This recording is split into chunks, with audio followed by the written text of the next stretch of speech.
All right, I wanted to do a quick overview and first impressions of the Radster Trail from the perspective of somebody who actually bought the bike. There's some reviews out there from professional reviewers who obviously were given the bike for free and then have affiliate links where you click and they get a cut if you buy the bike.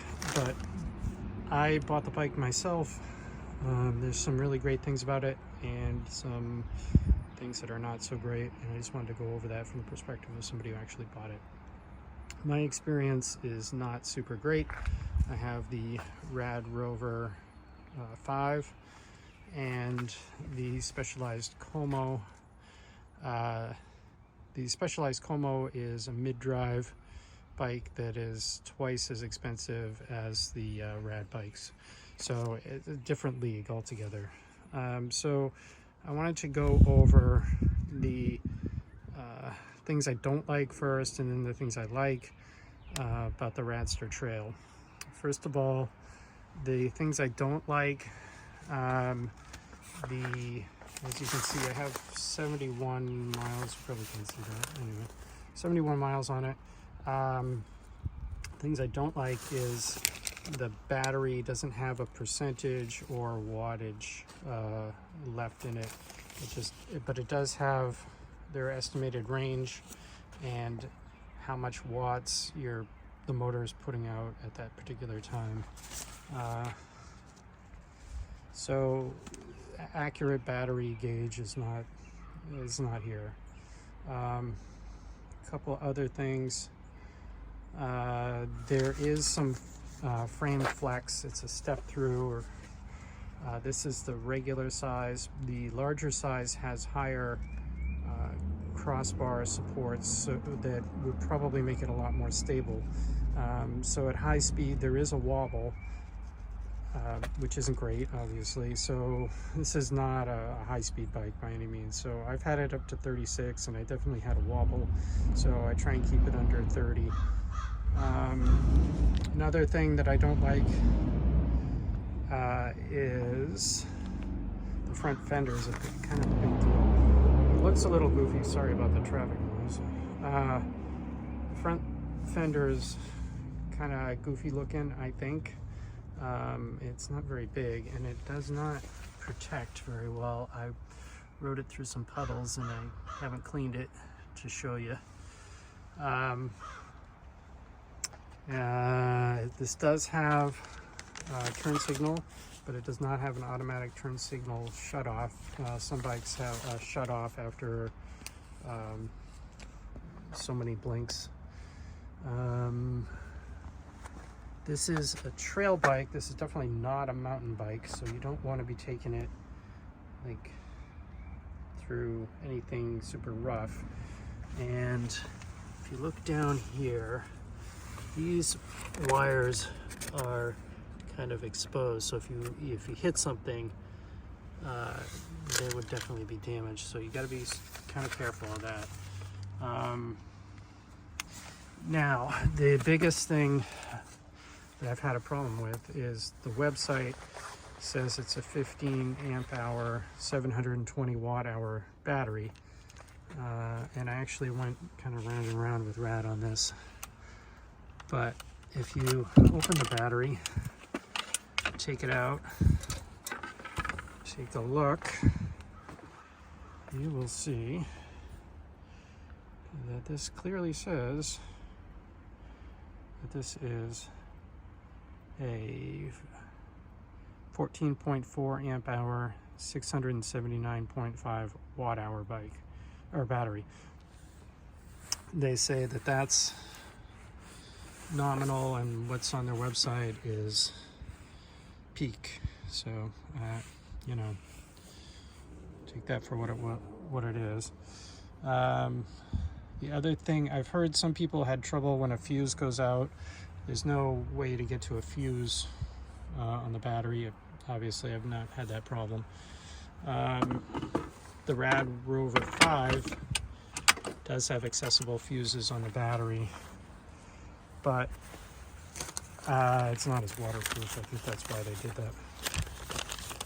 Things I like are the ergonomics. It's a pretty upright riding position. It's slightly, maybe slightly less upright than the Rad Rover 5 or the Como, but I have the seat down a little lower than it needs to be just because I like comfort. I put a suspension seat post on and mirror, obviously.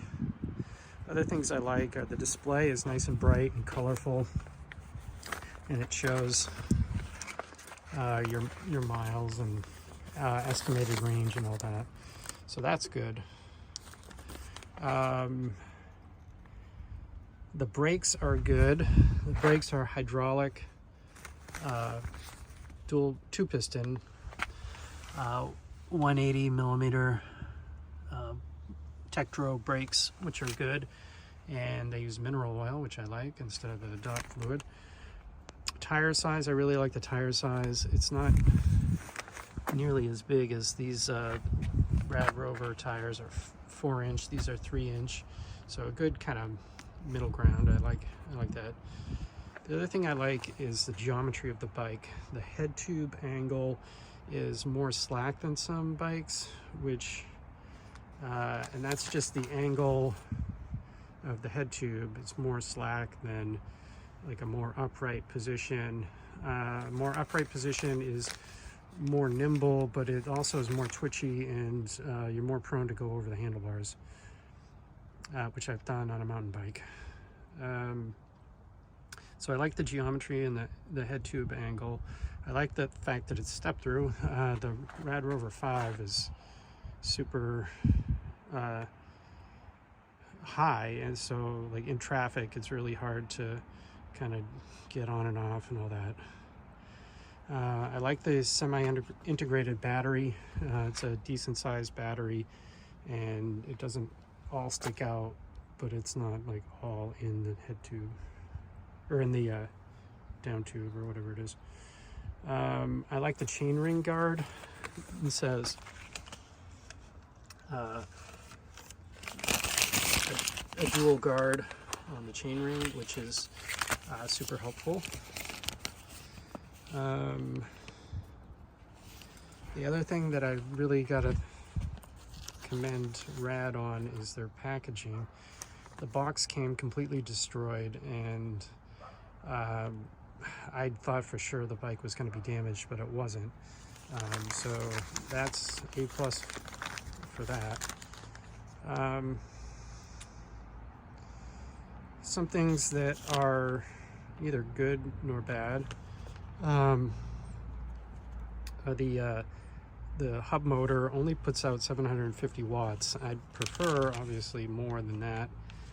A lot of 750 watt hub motors peak at much higher than that.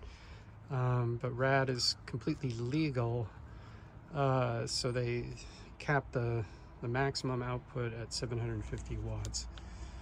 I'm sure the motor could take much more than that, but that's what it's capped at. And this has a torque sensor, which I like better than the cadence sensor on the Rad Rover 5.